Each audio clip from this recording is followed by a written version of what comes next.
오래전에 천만 관객을 동원했던 태극기 휘날리며라는 영화가 있었어요.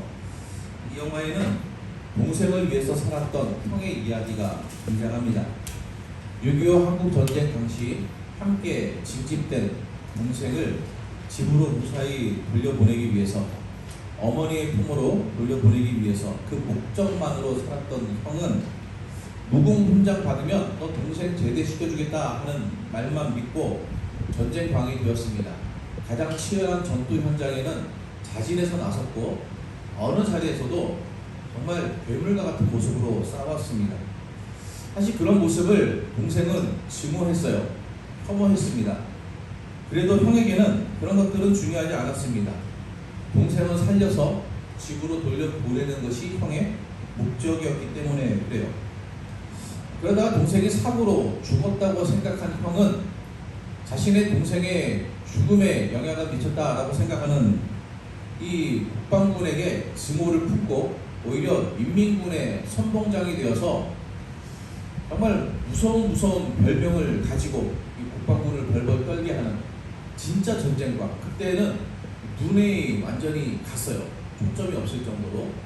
그 정도로 미쳐서 날뛰기 시작합니다. 그것도 삶의 목적이 사라졌기 때문이다. 내 동생을 위해서 살아온 내 인생이 사라졌다라고 생각하게 된 거죠. 그러다가 동생이 살아있는 것을 알게 됐어요. 동생이 살아있는 것을 확인하고서는 정신이 온전하게 돌아온 형은 이제는 동생을 안전하게 국방군의 품으로 돌려보내기 위해서, 안전하게 피신시키기 위해서 인문계의 총알을 온몸으로 받아내며 그 자리에서 장렬하게 전사합니다. 평화로운 시대에도 형은 동생이 공부를 할 수 있도록 구두통을 메고 열심히 도와주었습니다. 학업의 미련도 버렸습니다. 전쟁터에서는 자신의 목숨도, 심지어 부대원의 목숨도 다 동생의 목숨 하나에 걸었습니다. 인생 전체가 오직 한 사람을 위해서 헌신된 삶이었던 거죠. 내 삶의 목적은 오직 동생이다. 이 동생을 위해서는 나는 죽어도 괜찮다라는 인생을 살았던 거예요. 삶의 목적이 분명한 사람, 바울도 그랬습니다. 사울이라는 이름을 사용하던 과거에도 바울의 삶의 목적은 분명했어요. 율법과 선지자들의 글에 정면으로 도전하는 이단의 세력을 뿌리 뽑겠다. 이것이 사울이라는 사람의 인생 목적이었습니다. 사울은 식민 지배를 받는 유대인으로서 로마 시민권을 누렸어요. 유대인 피지배 민족인데도 지배 국가의 시민권을 가지고 어디를 가든지 권리를 인정받는 삶을 살았습니다. 유대인으로서는 최고의 학교에서 공부하고 바리새인으로서 많은 사람의 존경을 받았어요. 누구보다 하나님을 사랑하는 열정이 넘쳤던 사람이 바로 사울이라는 사람입니다. 그 열정으로 볼 때에 예수님을 믿는 사람들은 하나님의 이름을 더럽히는 이단의 무리였던 거예요. 사울은 이단 종교의 지도자 중에 한 사람인 스데반이 처형당하던 자리에 있었습니다. 사람들이 스데반에게 돌을 던질 때에 이 돌을 던지는 것이 그냥 흥분해서 군중이 막 던지는 것이 아니라 유대인의 사형법이거든요. 이 사형의 증인의 자격으로 돌을 던지는 사람들의 옷을 맡아가지고 있었어요. 그 옷을 맡아가지고 있었다는 것이, 야, 너 내 옷 좀 가지고 있어, 돌 좀 던지게, 이래서 심부름을 시킨 것이 아니라 사울이 그 자리에 증인의 자격으로 굉장히 중요한 역할을 했다는 겁니다. 스데반이 죽은 이후에는 자신의 해야 할 일을 더 분명하게 발견했고 대제사장의 위임장을 받아서 먼 지역까지 가서 이 예수 믿는 이단의 무리를 다 사로잡아 오겠다라는 각오로 살았습니다. 그래서 다메섹까지 이단의 무리를 척결하러 떠났죠. 바로 거기서 이 사람의 인생의 목적이 완전히 바뀌었어요. 예수님을 믿는 이단의 무리를 척결하러 가던 길에서 오히려 예수님을 만났습니다. 자신이 증오했던 예수님을 만나고 오히려 예수님을 믿는 사람이 되었어요. 예수님을 믿는 사람을 잡아 가두는 것이 삶의 목적이었는데 이제 자신이 예수님을 믿는 사람이 된 겁니다. 이 사울은 예수님을 만나고 복음을 전하는 과정에서 자신의 이름을 바울이라고 부르게 되었습니다. 그 자신이 가장 먼저 한 일이 무엇인가? 다메섹에 가는 길에 예수님을 만나고 눈이 어두워져서 다메섹 성 안에서 기다리고 있었어요. 예수님께서는 아나니아라는 사람을 보내셔서 바울에게 예수님의 말씀을 전하게 하셨습니다. 그리고 그의 눈을 뜨게 하셨어요. 바울이 예수님의 말씀을 전해듣고 눈을 뜨고 난 다음에 제일 먼저 한 일은 밖으로 뛰어나가서 예수님이 그리스도라는 것을 전한 사실이에요. 이전에는 예수님이 그리스도일 수가 없다고 생각했어요. 하나님이 보내시는 그리스도는 모든 왕의 왕으로 오실 것이고 이방 민족을 다 정복하고 위대한 유대인의 나라를 만들어 주실 것이라고 생각했습니다. 그런데 로마 군인들의 손에 의해서 십자가에 처형당한, 그리고 신성 모독의 죄를 짓고 유대인으로부터 사형 선고를 받은 이 예수라는 인물이 그리스도라는 것을 받아들일 수가 없었는데, 예수님을 만나고 이 바울은 예수님을 믿는 사람, 더 나아가서는 예수님이 그리스도라는 것을 인정할 뿐만 아니라 많은 사람에게 그것을 전하고 설득하는 사람이 된 거예요. 왜 이런 사람이 되었는가? 예수님께서 아나니아를 사울에게, 눈이 안 보이는 이 사울에게 보내시면서 그의 눈을 뜨게 해주라 하면서 전하라 하신 말씀이 이래요. 이 사람은 내 이름을 이방인과 임금들과 이스라엘 자손들에게 전하기 위하여 택한 나의 그릇이다. 그 말씀대로 바울은 예수님의 이름을 이방인들에게 전하는 도구가 되었습니다. 사실 바울은 예수님을 만나기 전이나 예수님을 만난 후나 변함없이 하나님을 사랑한다는 삶의 목적을 가지고 있었어요. 근데 이전에는 어땠습니까? 하나님을 사랑하기 때문에 예수님 믿는 사람들을 잡아 가뒀어요. 근데 예수님을 만나고 나서는 하나님을 사랑하기 때문에 예수님이 그리스도라고 전하게 되었습니다. 바울의 인생의 가장 중심에는 하나님이 계셨는데, 하나님을 사랑하는 그 마음을 똑같이 가지고 살아가는데 어떻게 이렇게 정반대의 인생을 살게 되었는가? 그 삶에 예수님이 계시는가 그렇지 않은가? 그가 예수님이 어떤 분이신지를 알았는가 몰랐는가? 이것에 따라서 그의 삶이 완전히 바뀐 거예요. 전에는 예수님을 믿는 사람들을 잡아 가둠으로써 자신이 믿는 말씀을 지키려고 했는데, 이제는 예수님을 전함으로써 말씀을 지키는 삶을 살게 된 것입니다. 삶의 태도가 바뀌니까 어떤 변화가 또 일어났을까요? 이전에는 자신을 지지해 주었던 사람들, 야 너 이번에 다메섹으로 예수님 믿는 사람들, 예수 믿는 사람들 잡아 가도록 한다면서 잘 됐네, 어디 한번 잘 해봐라, 그렇게 도와주고 지지하고 격려해 주었던 사람들, 이런 사람들이 이제는 바울을 박해하는 사람이 되었습니다. 바울을 비난하게 되었습니다. 바울에게 돌을 던지게 되었습니다. 적대적인 입장을 가지게 되었어요. 이제 유대인들의 입장에서 바울은 누구보다도 위험한 이단의 괴수가 된 거예요. 그들은 바울이 가는 곳마다 따라다니면서 바울을 향해 돌을 던지고 바울이 머물고 있는 성 사람들을 선동해서 바울을 죽이려고 했습니다. 치명적인 위협을 가했습니다. 고린도후서를 보면은 바울이 자신이 복음을 전하면서 겪은 어려움에 대해서 이야기를 해요. 강의 위험, 강도의 위험, 동족의 위험, 이방인의 위험, 시내의 위험, 광야의 위험, 바다의 위험, 거짓 형제중의 위험, 가는 곳마다 고난을 받습니다. 모든 곳에서 모든 사람에게 고난을 받아요. 그리고 이 고난의 강도가 간단한 어떤 그런 그 심리적인 고통뿐만 아니라 육체적인 고통이 오는데, 이 육체적인 고통도 좀 힘들고 어려운 정도가 아니라 맞아서 죽을 뻔한 고통, 바다에 빠져 죽을 뻔한 고통, 산을 넘어가다 죽을 뻔한 고통, 강도를 만나서 죽을 뻔한 고통, 생명의 위협을 느낄 수밖에 없는, 사실 죽어도 이상하지 않은 정도의 고통을, 고난을 겪었다고 이야기를 합니다. 그로 인해서 수고하고 애쓰고 여러 번 잠도 자지 못하고 줄이고 목마르고 굶고 춥고 헐벗었다, 죽을 만큼 매를 받았다, 그런 이야기를 합니다. 예수님을 믿은 이후에 바울의 삶은 그냥 삶 전체가 고난이라고 해도 과언이 아닐 정도예요.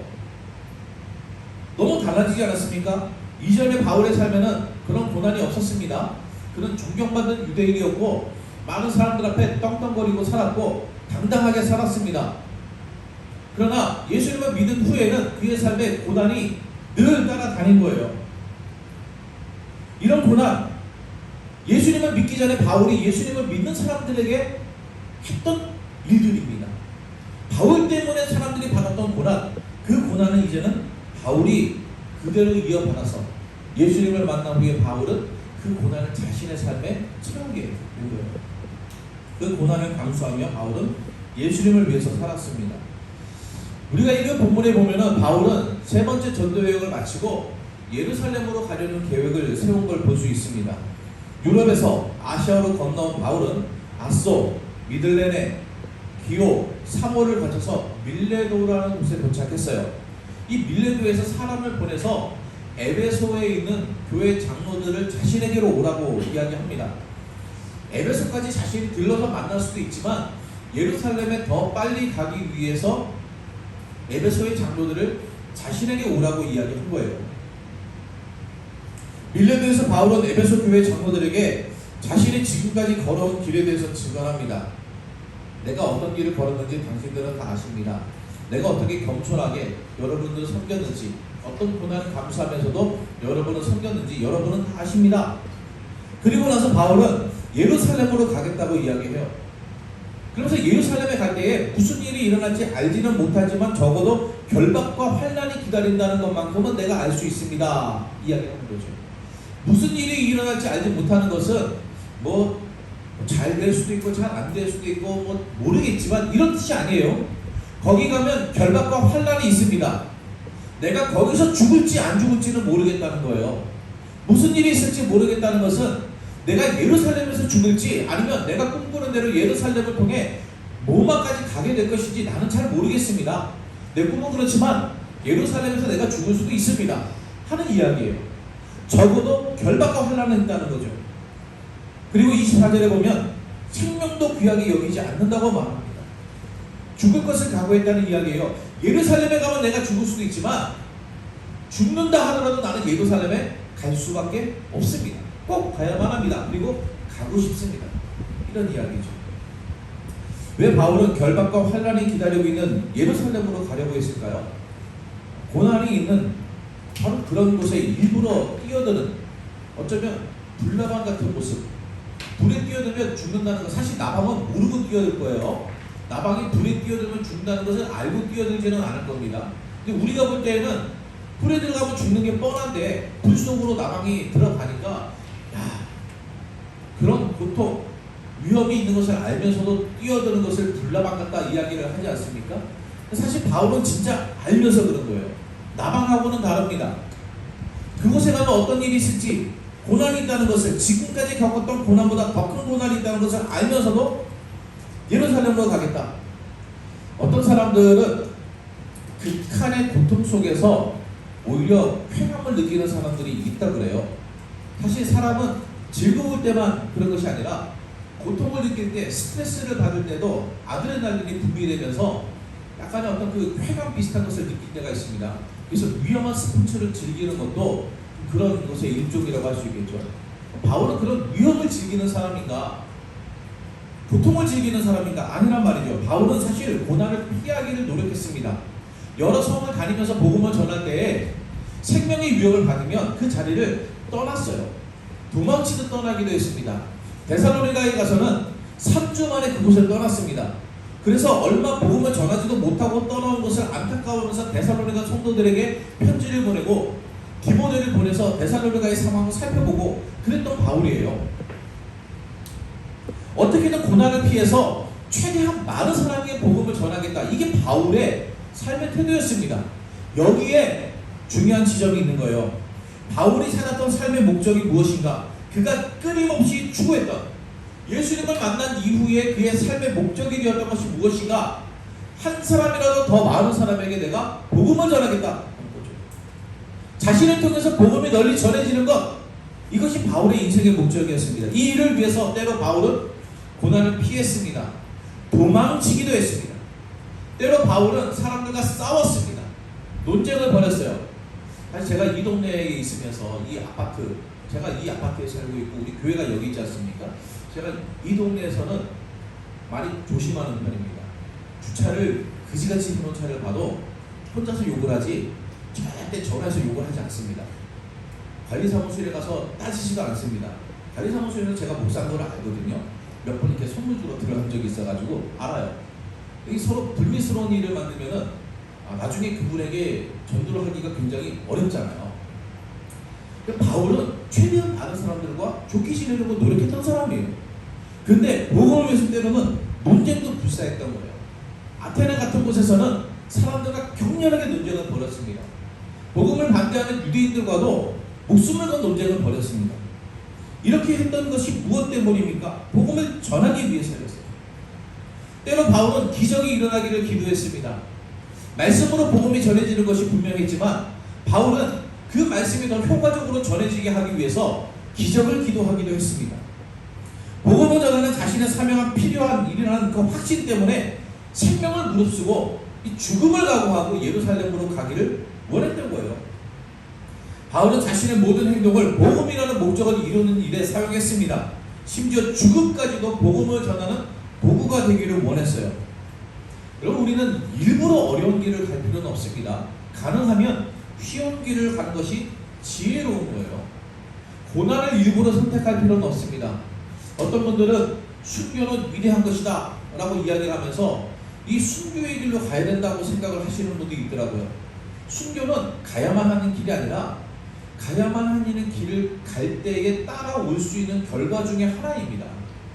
되도록이면은 순교는 피하는 것이 좋겠지요. 더 오래 사는 게 좋습니다. 더 많은 사람을 만나는 것이 더 좋고 더 좋은 환경에서 복음을 전하는 것이 좋습니다. 안전한 것이 더 좋습니다. 우리가 예수님을 믿으면서 부자가 되는 편이 더 좋을 수 있습니다. 건강한 것이 더 좋을 수 있습니다. 그러나 이것이 본질은 아니라는 거예요. 우리의 목적은 아니라는 것입니다. 이런 모든 것들이 하나도 중요하지 않다라고 말할 수 없지만 그보다 더 중요한 인생의 목적이 있다는 거예요. 동생을 위해서 살았던 형은 동생이 죽었다고 생각한 순간 인생의 목적을 잃어버렸어요. 사랑하는 사람이 인생의 목적이라면 그들과 헤어질 때에 우리의 인생의 목적도 사라질 겁니다. 부와 명예가 우리 인생의 목적이라면 그 모든 것들도 우리의 궁극적인 목적은 될 수 없다는 것을 알 때가 반드시 올 것입니다. 우리의 목적은 그래서 예수님이 되어야만 합니다. 우리를 부르신 예수님의 목적이 바로 거기에 있기 때문에 그래요. 예수님이 우리를 부르신 이유가 예수님을 목적으로 한 삶을 살도록 부르셨기 때문입니다. 바울처럼 극적으로 예수님을 만나지는 않았더라도 우리가 예수님을 믿게 된 삶의 목적은 바울과 전혀 다르지가 않습니다. 군사를 모집한 사람들에게 군사들이 맡을 역할 나눠주지 않습니까? 그 역할은 다 다를 거예요. 모든 군사들은 서로 다른 역할을 합니다. 어떤 사람은 총을 들고 나갑니다. 어떤 사람은 박격포 같은 이런 것들을 들고 나갑니다. 어떤 사람은 멀리서 컴퓨터로 조작을 해서 미사일을 쏩니다. 어떤 사람은 땅을 파고 지뢰를 매설하거나 해체합니다. 어떤 사람은 철조망을 칩니다. 어떤 사람은 핵정적인 일을 감당합니다. 어떤 사람은 밥을 짓습니다. 그러나 목적은 동일해요. 각자가 하는 역할은 다르지만 동일한 목적을 위해서 군대에 있는 겁니다. 전쟁을 억제하고 전쟁이 났을 때는 승리하기 위해서 있는 것이죠. 예수님의 목적은 모든 믿는 자들에게 본질적으로 같아요. 어떤 사람은 쉬운 길을 가고 어떤 사람은 어려운 길을 갈 수도 있지만 목적만큼은 예수님이 되어야 합니다. 영원히 살아계신 예수님이 우리를 부르신 그 예수님이 우리의 삶의 목적이 될 때에 우리는 삶의 방향과 목적을 잃지 않을 수가 있습니다. 우리의 목적은 사라지지 않습니다. 영원하신 하나님의 아들이 인생의 목적이 될 때에 우리는 인생의 마지막 순간까지 목적이 이끄는 삶을 살 수가 있어요. 내가 왜 살아야 되지? 고민하는 것이 아니라 왜 사십니까? 라고 물어볼 때 나는 분명히 사는 목적이 있습니다. 내 목적은 예수님입니다. 라고 고백할 수 있게 되는 것입니다. 우리의 인생이 그냥 사는 인생은 아니기를 원합니다. 누군가 물어보면 저는 이 세상에 미련이 없이 모든 것을 초월하여 그냥 사는 사람입니다. 라고 웃는 사람이 되지 않기를 원합니다. 우리의 인생의 목적이 예수님에게 있기에 내 영원한 목적은 예수님입니다. 고백하고 그분을 위해서 살 수 있는 목적이 이끄는 삶이 되기를 주의 이름으로 축원합니다.